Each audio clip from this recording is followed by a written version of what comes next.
Hello everyone, welcome to another episode of TCG Talk, back to with another video. And in today's video I'm going to be going over my initial Wind Tristan list, talk about my experiences with the champion so far, where my head's at with some of my choices, and this will also serve as a pseudo starting point for our road to an ascent, where we're going to go to our first ascent, try to place well, try to execute. And hopefully you can learn something from this. If you're a long-standing Grand Archive player, feel free to go in the comments down below. Give me some suggestions if you see something that's way off, and we'll get better together. But if you're new to the channel, welcome. Thank you so much for stopping by. Hopefully you enjoy your stay. If you're a long-standing supporter, thank you so much as always. Feel free to check out the Discord down below, as well as the channel membership. Also, feel free to check out the content creator worksheet down below. So as we get into this, two housekeeping notes. One is TCG Architect, which you're looking at right now. We have a lot of great tools in this game. You have stuff like Sylvie.gg. You have stuff like, Fractal of Insight that does tournaments. You have Shout Out Your Decks that does, your deck list. TCG Architect really does everything. They have a complete tournament recap where you can go to like the webcam weeklies, and you can see like, what decks did good, the bracket, the win percentages, all that stuff. So they have very similar to what Fractal of Insight does, but they also have the deck builder that is extremely, in depth and does a really good job, where you can pick your spirit and then go ahead and go and make your deck. They also show community deck lists. They have bands and tool cards and stuff like that. So definitely check them out. I think they're the best tool in the game right now in terms of having everything you need. Some tools have are really good at like one thing. They're trying to like encompass it all. So really, really good. And it's an extremely communicative dev team. The second housekeeping note is I'm going to put the description down below. The main deck team has created a Discord called Side Deck, and the purpose of it is for highly competitive-minded players to get better. It's not just like a general Discord for Grand Archive. It's more of like, okay, I play this game. I want to play it competitively, and whatever that means for me. But I want to get better, and I want to be around other people that all of the discussion is based around competitive play. That's what they're basically doing. You don't have to be a world championship player. You don't have to be, an Ascent top 8 level player. You can be. You can just be like me, just starting the game, but really want to get better and want to go to your first event and like place well. That's what it's for. The main deck team's in there. I saw Chess Club in there. Really, really good people of all varying skill differences. Definitely check that out. It's in the description down below as a permalink for anyone who wants to join. But we'll get into this. So, Wind Tristan. I picked Assassin when I first joined because I was like, I played Assassin in Flesh and Blood. I'll play Assassin in Grand Archive. And it ended up being a great choice. I really enjoyed Tristan. Super fun deck. I like the level 3 Wind variant, which is also obviously the most consistent one as of late. There has been some Water Allies Tristan in the past and even some Fire way, way back when. But Wind's pretty much taken the cake as the go-to element for Tristan. We talked about it in the last video on like what Tristan's main mechanics are and what you're trying to do. So definitely go check that out. So I'll just kind of go over the list here and get any feedback from you as some players. And if you're brand new like me, hopefully this will serve as a decent starting point. Because I've been around the game for like a year. And I just started like the last month or two really going to locals every single week and being, competitively minded and trying to get better. But I have played this champion since like the start of this year. So I have a decent understanding of like how to play her for the most part, just getting better as much as I can. Anyway, we are going to level 3. Obviously we have Tristan Underhanded, Hired Blade, and then Shadow Dancer. Nothing crazy here. All of these are very standard. Go into that Tristan level 1 to get that prep counter. Ideally, if you can get a Reclaim in your graveyard so you can play this for free, you start to get some really good card advantage. Tristan Hired Blade, you're trying like heck to wait until you have 4 preparation counters so you can get that double card draw. But there's some games where you just have to get the single card draw. And at worst, you banish 2 cards from your memory, you draw a card from Tristan Hired Blade, then you draw a card for turns. You basically cycle 2 cards. And sometimes it can be very useful if you're trying to cycle away cards you don't need, right? Like if you just drew into 2 cards, you're like, they're great cards, but I don't need them right now. I'm going to go ahead and just, cycle them, get them out of the way, and then go from there. So that's where I have the champion lineage. Shadow Dancer is amazing. Getting the Omnis Shadow tokens, being able to both lock your opponent out of the game in some ways, but also go in for that kill with Shadow Strike. Very, very good. For the rest of the material deck, the other usual suspects, we have Windwalker Boots in here for prep count prep counter generation, super useful. This is also has some really cool like use cases once you get to 5 prep counters, right? And you're able to activate its ability only if your champion has 5 or more prep counters on them. Really good for getting that extra draw in case you're trying to dig. It's also really funny when you're holding 2 cards in your hand, and one of them's an end cap, and if your opponent knows your deck, on their turn, they know that you could banish Windwalker Boots in response to something to draw a card, so you then can play your end cap. So there's times where you can go one more resource down to try to get something out because you know you can banish Windwalker Boots on their turn to play your end cap. That feels really nice. Then we have Backup Charger, very standard. Spirit of Wind and Shadow's Claw. Shadow's Claw is such a dumb weapon. Being able to either materialize it or activate it when you go to level 3 if you feel confident they're not going to mess with it. Really, really good there. So the other kind of stuff is obviously personal choice. I chose Grail over Grand Crusader's Ring for 2 reasons. One, I think Grail is probably one of the most skill expressive Divine Relics in the game, if not the most. Very, very good card. Crusader's Ring is obviously just going to give you card draw, but Grail, the amount of things you can do by what you're putting under the card, it makes the opponent have to think. Like, okay, you know, if they're a heavy ally board, did they put Terrafring under there, right? Are they going to pop it? Did they put a Safeguard under there? Shoot, did they put something like an Assassin's Ripper under there? They don't know. And being able to hold a card in limbo for the perfect moment is just very, very useful. And I'm also playing it on purpose because I think it helps me improve as a player. And so that's why I chose Grail in there. The other kind of side stuff, I love Blind Orb. It's such, some people don't run this. I love putting this under Grail at times because if I know my opponent has usually a lot of interaction to stop my Slice and Dice, stop my, kill turns in some way, shape, or form, I will tuck it under Grail and usually try to do like a couple initial attacks, make my opponent interact with me in some way, and then Blinding Orb with Grail in order to like fully make them go shields down after they've expended some of their resources. I really like it for that. Excuse me, my speech has been off today. Terrafring I think is really useful right now. We're seeing a lot of ally decks, a lot of good wide decks. Even decks like Water Diana are having like a decent amount of allies in them, and I think you have the Crux Lorraine decks coming around, CL and stuff like that. So I think that card is very, very good. And then Safeguard Amulet is just kind of like, in my opinion, the next best in slot in order to stop. So I'm trying to create as much utility as I can. Assassin's Ripper is really funny because, one, there's the obvious use case, right, with Slice and Dice with 4 prep counters, taking off 1 in order to make Ripper come in for 3. And then you Slice and Dice fully prepared, so Ripper comes in for 3 with the Slice and Dice 3, making 6. Then Ripper comes in for 3 again, breaking it. Slice and Dice comes in for 6, making 9. So you get a 15 damage swing, which is really good to just kill your opponents out of nowhere. I like putting this thing under Grail. If I haven't found my kill cards yet, and I've already put out Windwalker Boots and already gone up to level 1 or 2, and I kind of don't want to just put something out, I'll put it under Grail and be like, okay, I can just pop this the first time I find my Slice and Dice. I've also had 1 or 2, and this is probably a sequencing error, who knows, probably, where I've put down a Slice and Dice in memory a previous turn to pay for something because I'm trying to generate prep counters, trying to do whatever, and I just, either A, I'm going to take the chance on banishing it, or B, I'm going to just materialize something that's a 0 cost. That's the more likely option. What I'll do is I'll materialize Grail, tuck Ripper underneath of it, then banish Grail. Once I pick up, banish Grail my turn after I've paid for like 1 thing, and then pay for Ripper with something else and just guarantee that I pick up that Slice and Dice. Again, probably a sequencing error. I don't do that often, but it is a possibility. But that's the material deck.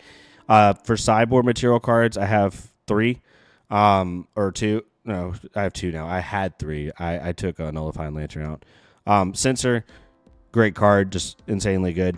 Being able to get rid of the float capability for water decks, being able to get rid of Fire's ability to utilize their fire cards engraved to empower their attacks, all that kind of stuff, or just different abilities that you can kind of thwart in terms of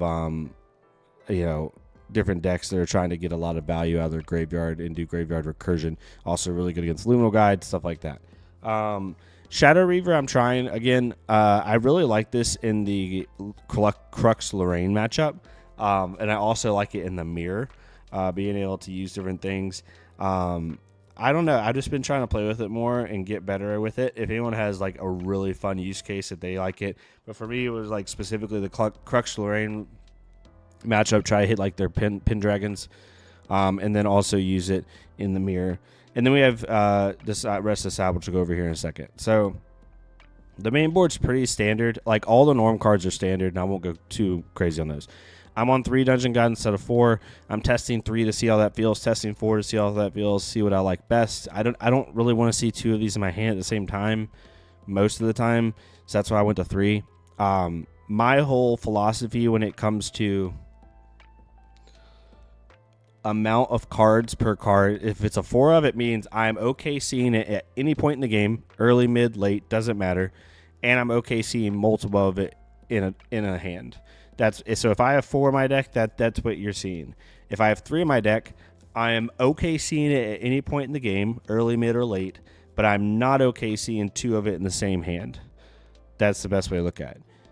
If it's a 2 of, like Ensnaring Fumes, I think Ensnaring Fumes is really the only 2 of, and Black Market Burger. The biggest, and 1 Innervate Agility. The one thing is I don't want to see multiple of those in a hand, because it's impossible to play 2 of them most of the time. It is impossible pretty much, and they actually clog your hand up when it's multiple of them, but they still have very useful effects that you want to see. So Broker is one of them. As good as Broker is, I never want to see 2 Brokers in a hand because it costs 4 and it's annoying as crap to play. Honestly, Broker is the one card I want to cut at some point if I ever found a better option. Ensnaring Fumes, very, very good against the Goja decks, very, very good against ally decks in general, obviously, so we're running there. But the rest of the norm cards are pretty standard. I've been messing between 2 and 3 Mastermind Schemes, but the card's too good to go down to a 2 if I've found. When it comes to the win cards, everything's very standard here. You're not going to see anything too crazy. I'm on 3 Stifling Traps. I see a lot of people trying to hyper level right now. I really like it to negate the on-enders for Dungeon Guide. Being able to also negate, there's a couple other on-enders that are really powerful right now. I've been seeing, at least in my local area and on the weekly online, people like running like the Wind. I'm just going to say Wind Horse. I'm sorry if I don't remember the name. That buffs everything as an on-enter. Been trying to, it can negate Frostborn Paladin on-enters, stuff like that. So very, very good. I'm on 4 Reclaim. Floating Memory is great. The funny stuff that you can do with Reclaim is great. Dream, very, very good against Goja. Very good against pesky fire decks that have a really centralized theme around 1 or 2 allies. Very good against different stuff like that. Good against Intercept as well. In the mirror, being able to get rid of Ace and Protector, stuff like that. Very, very good. Then we're on Veiling Breeze, Wind Blast, Windmill. All these are standard, right?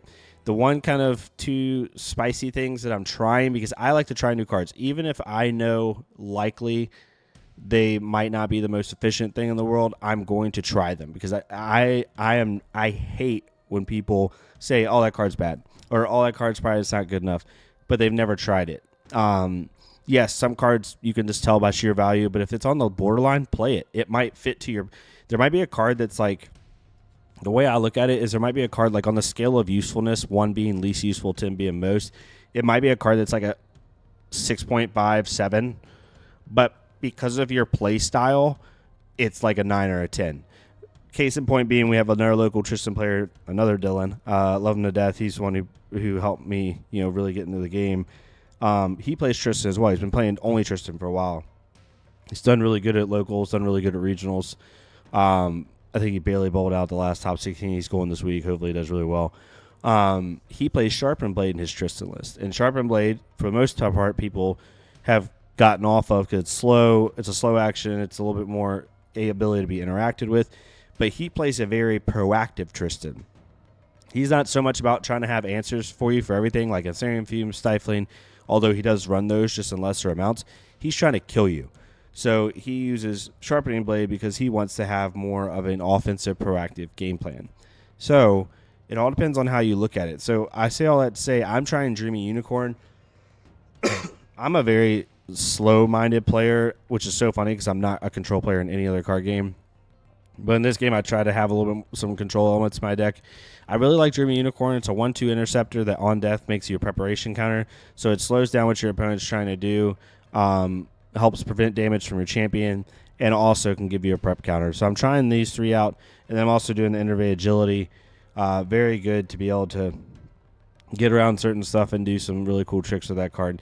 So that's kind of where I'm at with the main 60. Then we have the sideboard. We already went over the Regalia and the extra champion.